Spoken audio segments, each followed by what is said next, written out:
Welcome everybody to um Five Nights at Freddy's Tales of the Pizzaplex Epilogue 1. This is just like a little audiobook audio drama experience, I guess. I'm gonna add like sound effects and atmosphere and stuff. So we're just gonna get right into it. This is I'm adding this part at the beginning after I recorded it all. I'm using a better mic now because I didn't have this mic.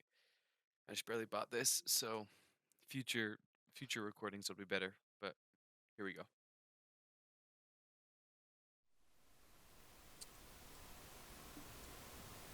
Gil grunted as he struggled to free a battered metal endoskeleton from beneath the edge of a warped-in stage. Sweat that saturated his hair and forehead dripped from his left eyebrow into his eye. The salty liquid stung. Gil swore, released his grip on the endoskeleton's ankle, and wiped his eye.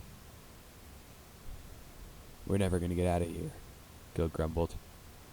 He straightened and turned to survey the dingy ruins of the old pizzeria he and his co-workers were charged with renovating. Gil didn't know how old the place was, but it definitely had seen better days. It was filthy and littered with trash and scrap, most of which consisted of discarded animatronic endoskeletons, heavier robotic parts that were a bear to lift and transport. Gil was sick of dragging the things around. Gil reached for a water bottle he left on the edge of the stage. He took a swig and gazed at the seemingly endless work that lay ahead of him. Robotic endoskeletons, the vaguely human skeleton-shaped steel frameworks over which all of Fazbear Enterprises animatronics were built, were piled everywhere. The place looked like the aftermath of a robotic Armageddon. Not only was the old pizzeria bulging with discarded metal skeletons, it was also filled with broken-down tables and chairs, red vinyl-topped stools, stacks of wooden beams and cement blocks, and piles of concrete and metal rubble. Weirdly, bright blue and green and red plates and cups, along with purple-striped tablecloth, were strewn among the larger debris. This part of the pizzeria was the main dining room, a large, red-walled room dominated by a rectangular stage. Although the pizzeria's electrical systems were mostly shot, and Gil and his teammates set up working lights around the room, the stage lights, for some reason no one understood, always shone brightly. A row of round, piercing lights lined the front of the stage, and also encircled a smaller, semicircle stage next to the large one. On either end of the big stage, more of the floodlights glared out from rows of old speakers that silently, their black surfaces obscured by who knew how many years of grind. Just as Gil set down his water bottle and prepared to lean over the stuck endoskeletons, Danny, the eager beaver 20-year-old who drove Gil nuts with constant cheerful chattering and "isn't this fun" attitude, crawled out from underneath the stage. Danny brought a cloud of dust with him. Gil wrinkled his nose at the fetid smell that wafted from under the stage's cracked front skirting. Danny squirmed across a black and white checked linoleum floor and scooted away from the stage.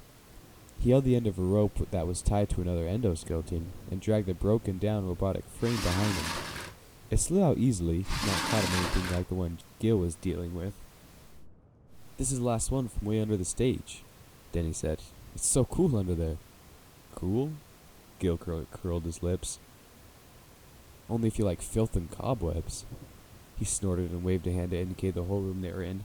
"There's nothing cool about this place." Danny sprang to his feet. He brushed off his perfectly creased khakis and an equally perfectly pressed denim shirt. Who ironed a denim shirt? Gil wondered.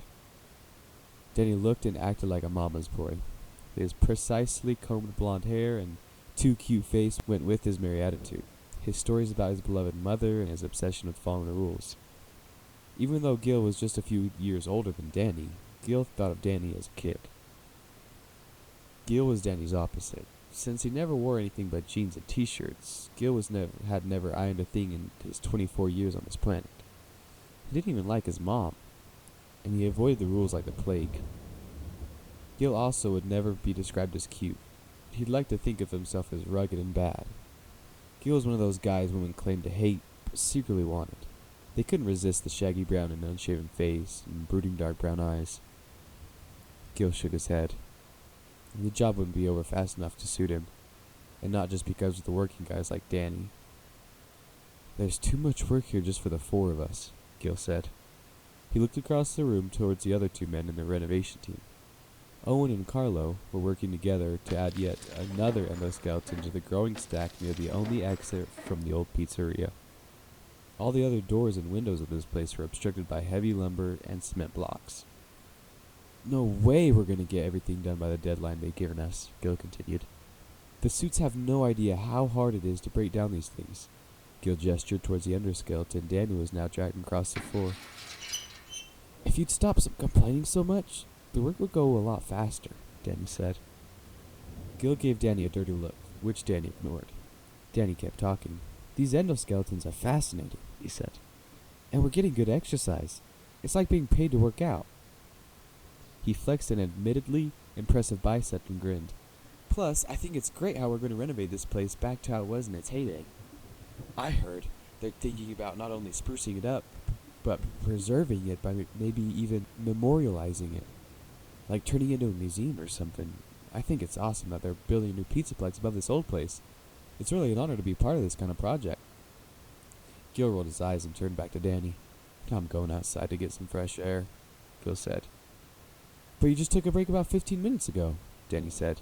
Yeah, well, I'm taking another one. Deal with it. Gil headed towards the old pizzeria's only exit. Watching a downpour so heavy it looked like a gray curtain instead of individual water drops. Theo huddled next to his coworker's friend Bryce, a tall, skinny guy who was a lot stronger than he looked. They both were attempting to shelter under metal scaffolding which wasn't up to the task of keeping them dry. Rain spattered Theo's heavy work boots as he frowned at the big delivery truck that was backing towards him with a shrill that cut through the cracking and drumming sounds of the rain. Theo coughed and turned away from the truck's smelly exhaust. Bryce covered his nose and shook his head. What's with the delivery? Bryce asked. We haven't even closed anything yet. Theo shrugged. He and Bryce had been a part of the construction team working with Freddy Fazbear's Megaplex for several weeks. Long enough for Theo to learn that asking questions was never a good idea. Theo thought that a lot of what went on at Pizzaplex was strange, like building a modern entertainment complex over the remains of an old pizzeria, for instance. But Theo didn't care. The pay was great, and the gig was a long one. Even after all this time, the Pizzaplex was still in its fledgling stage. It currently looked like a giant dome-shaped metal cage. Theo and his team and all the other workers on the projects were just finishing up setting up the rebar and concrete that would make the skeletal structure of the building. The truck came to a stop. A big, curly-haired guy jumped out of the cab. Sheltering a clipboard under a lightweight jacket that was rain-saturated within seconds, a man ran towards Theo and Bryce. Theo stepped back to make room for the man, who smelled of sweat and spearmint. The man, popping his gum he chewed vigorously, nodded a thanks and shook himself like a dog. Theo and Bryce were both sprayed. Theo pointed at the man's clipboard. Do I need a sign?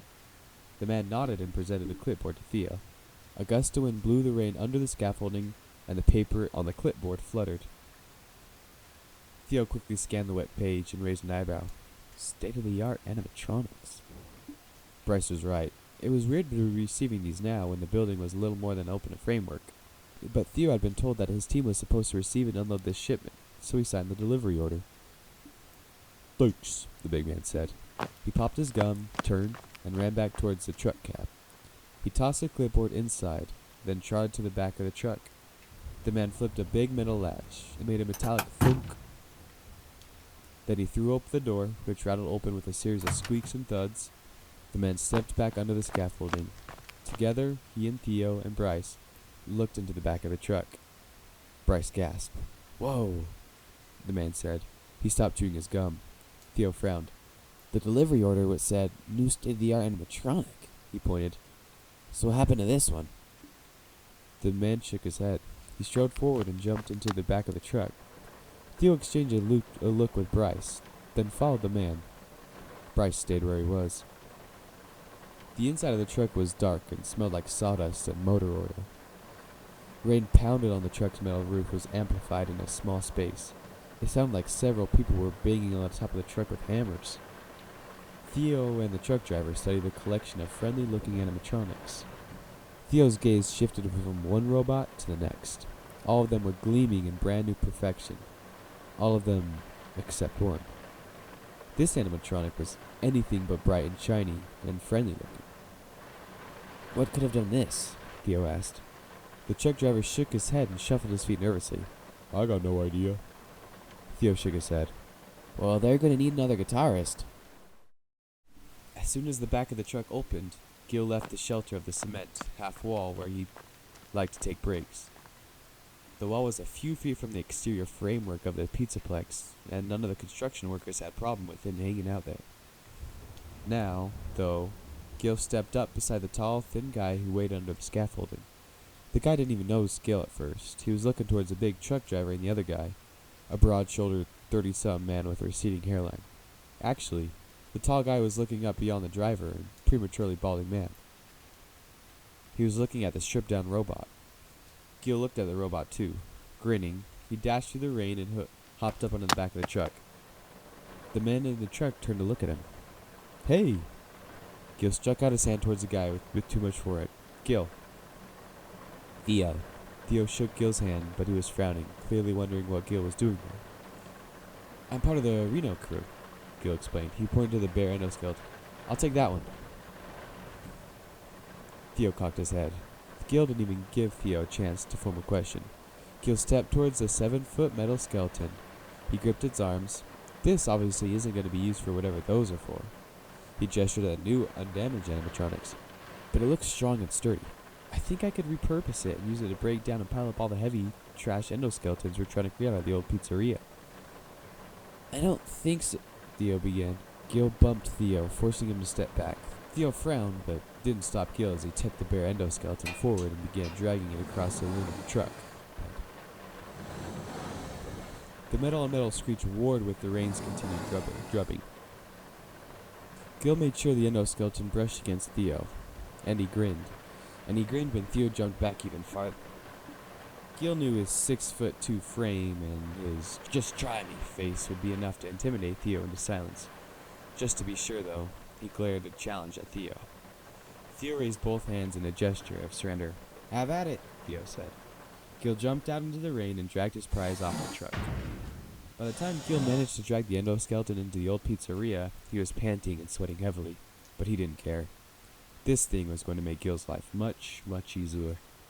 Gil laid the robot against one of the side walls of the pizzeria dining room. He straightened and wiped his face with the back of his hand. What the heck are you doing? Carlo stepped up beside Gil and scowled at the bare-bones robot. He too wiped his face. His dark skin glistened with sweat, and moisture beaded up on the oak leaf tattoo on his forearm. We're supposed to be getting them out, not bringing them in. Gil looked down at Carlo and clapped the short but sturdy guy on the back. This is going to do exactly that. Carlo frowned in confusion. Gil laughed. He looked down at the stripped animatronic. Stay there, he said to the robot. I'll be right back. Gil ignored Carlo's baffled and exasperated look and strode across the room to what used to be the arcade part of the pizzeria. In the narrow aisles between the dark and broken arcade games, Gil and his co-workers left their personal belongings during the day. The old pizzeria's employee area was too filled with rubbish to use, and temporary trailers set up outside the Pizzaplex construction zone were earmarked for the construction crew. Not the renovation crew, of course. The Reno crew was treated like second-class citizens. But not for long. Gil was going to change that. Gil found his backpack next to Danny's shiny red lunch pail. Danny was such a little boy. But he quickly reached into it and pulled out his laptop.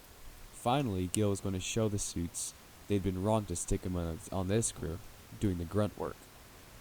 When Gil had applied for the job at the Pizzaplex, he thought he'd be chosen as part of the tech team. He didn't have any actual work experience as a programmer, but he tinkered with programs and robotics and all the time at home. He told the suits what an asset he'd be, but they didn't believe him. He ended up down in this hole, dragging around old dead robots. But not anymore. Gil hurried back down to the prone endoskeleton. Carlo had moved off. He and Owen were now struggling to break down one of the endoskeletons stacked by the stage.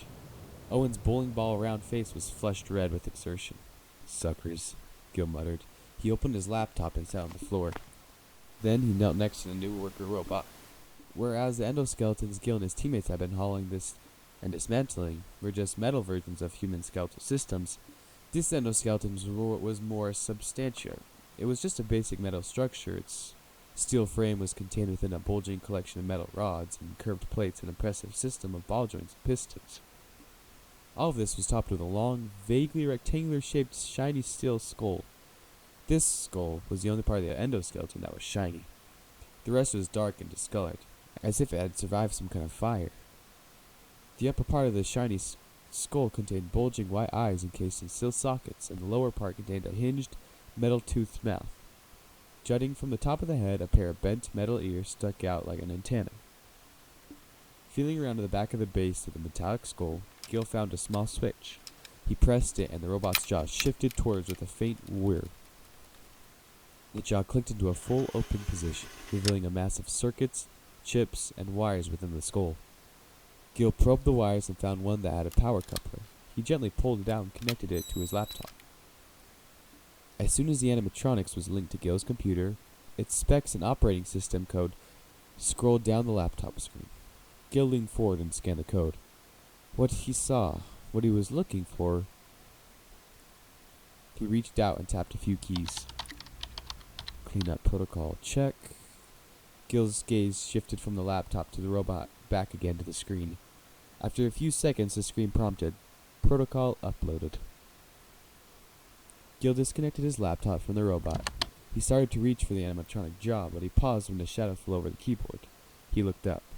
Danny, looking as clean as fresh as he had when he started today, was staring at the endoskeleton. What are you doing? Danny asked.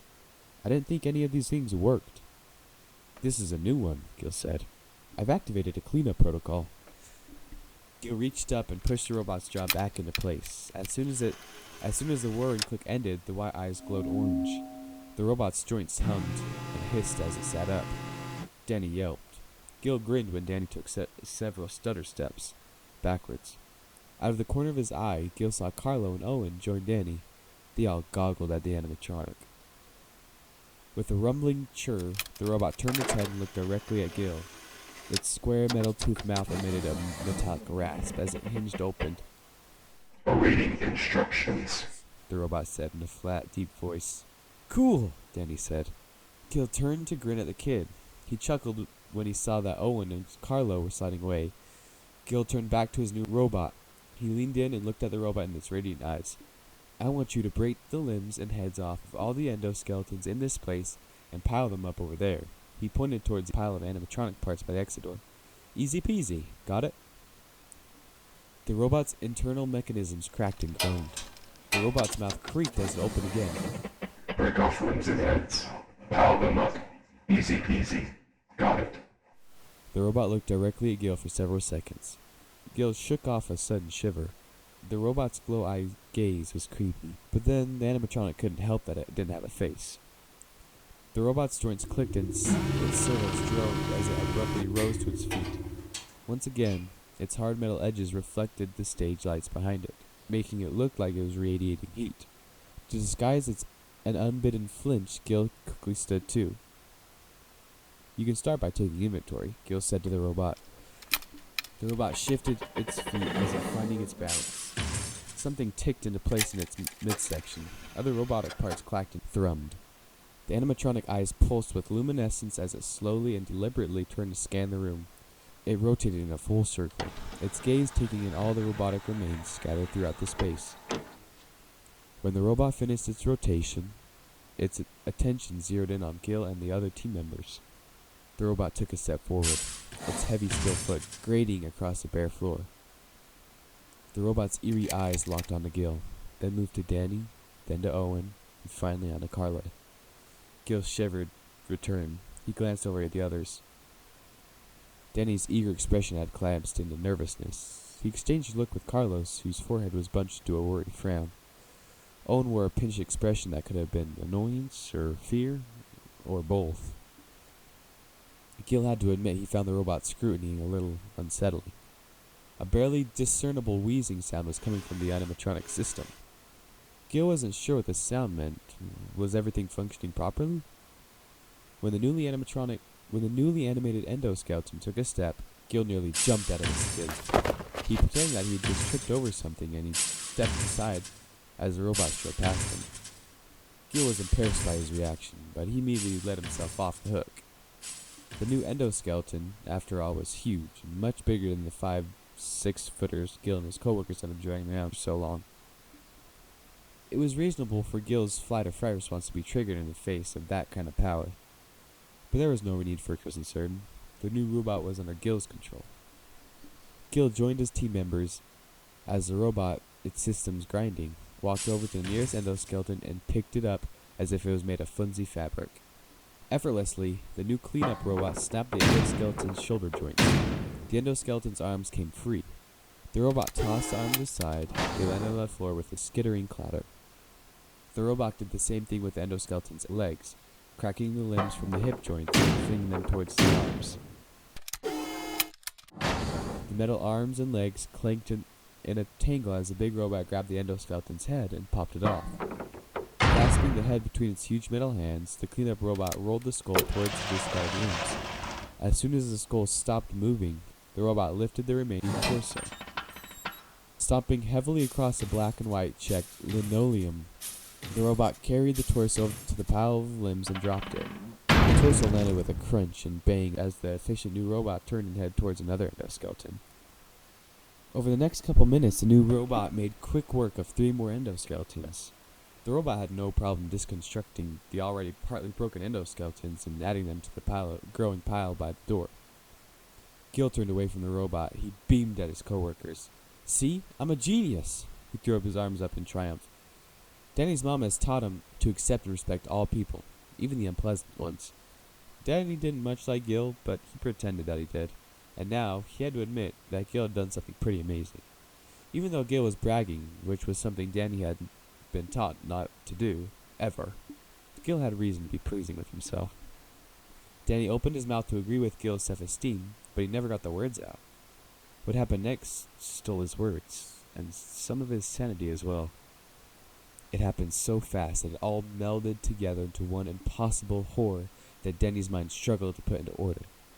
The robot looming, a blur of metallic motion, a squelching pop, Gil's caterwauling scream. Danny's mind computed the events. Gil was screaming, but he no longer had arms. The robot had ripped off Gil's arms. As the robot hurled Gil's arms toward the pile of robotic parts by the pizzeria's exit door, the air left Danny's lungs, and the strength fled his legs. Danny staggered backwards, his heart pounding. Not believing what he was seeing, he stared at the gushing fountains of red spraying from Gil's shoulder sockets. Besides Danny, Carlo cried out. Danny glanced towards the other 2 men. Owen made no sound, but his face was white. His eyes were nearly bulging out of his face. Gil continued to scream. No, not scream. Shriek. Wail. Keen. The sound Gil made were unlike anything Danny had ever heard. Those sounds were accompanied by sickening cracking and crunching sounds, and even under all the hideous racket, Danny could hear the wet slaps of blood hitting the walls and floors. Another welching crunch turned Danny's thoughts into a crazed, fearful babble, especially when the crunch cut off Gil's screams completely. The crunch, which was like the twisting snap of screws being shorn free of its housing, silenced Gil in a fraction of a second. One instant, the old pizzeria had echoed with the peals of Gil's pain. The next, the high-pitched howls were gone. Now, all Danny could hear was his own and others' staccato breathing. He also heard the metallic clanks and whirs of the robot, which is now heading their way. Danny, Carlo, and Owen turned as one. They started to run towards the pizzeria's only exit. Before they'd even take a step, though, several construction workers poured through the open doorway, tearing into the old pizzeria. Danny and his teammates were caught between the advancing robots and the converging workers. "What's going on down here?" one of the men called out. "We heard screams and—" The man, a long-haired, muscle-bound, bald guy Danny had seen around a few times, stopped talking when his gaze launched on the bloody carnage that used to be Gil. His eyes bulged. "Run!" Carlo yelled. Danny was already running. Careening through the confused and shocked men, Danny bounced off many meaty arms and paunchy bellies as if he was a pinball in one of those old arcade machines. The room was a chaos of sound and motion. Danny's senses couldn't even process it all. He only got disjointed impressions as he ran. Danny's ears registered with metallic clanks, squishy thuds, more cracks, snaps, and pops, wet splashes, bellows and cries and shouts. His mind didn't even want to try to translate what he was hearing into actual events. He didn't want to think about it. A stream of vicious red spewed across one of the white squares on the floor ahead of Danny. His eyes took in a galloping red-headed worker. A press of chest and face was blanched bone white, and a ripped-off arm. The dark skin and small oak leaf tattoo told him the arm belonged to Carlo. When a round head tumbled across the floor in front of Danny, and a grasping metal hand swiped his way, Danny darted to his left and dove between the legs of one of the panicked construction workers. More bloody parts flew past. More blood sprayed. Danny ran through the cacophony of hysteria, and everything Danny had ever learned about being polite and following the rules and respecting others was deconstructed along with the men around him. He cared about nothing but getting out of the pizzeria termed abattoir. Danny dodged and dove and scrambled and flailed, and he finally reached the door, and as he galloped through it he looked back. The butchery continued. The tortured cries crescendoed. Danny blanched, and he slammed the door.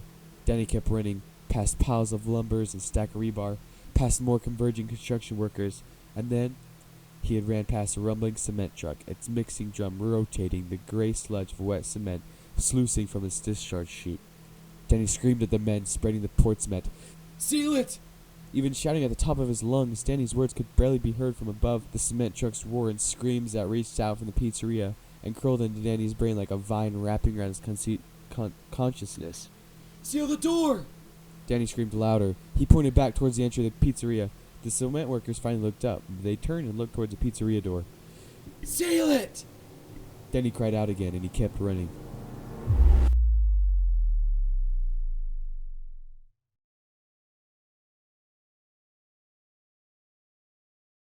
Well, that's the end of Epilogue 1. I hope you all enjoyed listening. I know I enjoyed reading it very much. Um, I'm recording this and adding this in later because it's been quite a while since I recorded, and it's been a little difficult finding time to edit and getting all the sound effects and audio organized. But I do want to start working on the next epilogue soon, and since the next epilogues have different characters with different voices, I know I'm not going to be able to try to do different character voices, and I'll just forget them with every chapter and it'll just be a mess. So I want to try to find people that could that want to at least voice act for this. People that are people in the community mostly that like this kind of like stories like these. I think it would be a hell of a lot of fun to edit and record that stuff. It'd probably make it funner to listen to and more immersive for the listeners and viewers. I mean, honestly, if you're interested in trying out for a part, I don't really care what kind of experience. I mean, I'm doing this for fun, so yeah. If you want to try for a part, I guess just comment or something. We can figure it out. We can get in touch. Again, thanks for listening, and I'll see you all later.